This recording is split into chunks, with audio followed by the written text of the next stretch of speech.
প্রথম তিনি পেছন থেকে মারলেন, তার কারণটা হচ্ছে ইন্দ্রের একটা বর ছিল বালির, যে তার সামনে এসে যুদ্ধ করবে, সেই সামনের শত্রুর অর্ধেক শক্তি তার কাছে এসে যাবে, বালির কাছে। তো ভগবান চাইলেন বালির যে ইন্দ্রের দেওয়া এই যে বর, তাকে সম্মান জানানোর জন্য। কারণ যদি রামচন্দ্র বালির সামনে এসে যায় তাহলে কি হবে?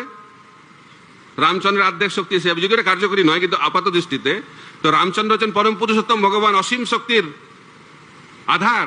তো সেই অর্ধেক শক্তি যদি বালির কাছে যায়, বালি সেই শক্তি সহ্য করতে পারবে? সঙ্গে সঙ্গে তার মৃত্যু হয়ে যাবে।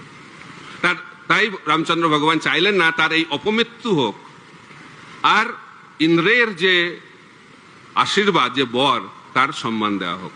সেই কারণে রামচন্দ্র ভগবান বালির সামনে গেলেন না। 2 নম্বর কারণ, বালি হচ্ছে ভক্ত, যদিও ভালো ভক্ত নয়, খারাপ ভক্ত, কিন্তু ভক্ত।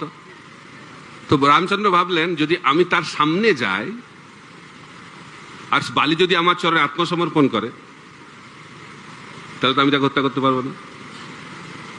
কারণ আমি তো কথা, রাজধর্ম হচ্ছে যে আমার চরণে শরণাগত হবে তাকে আশ্রয় দিতে হবে।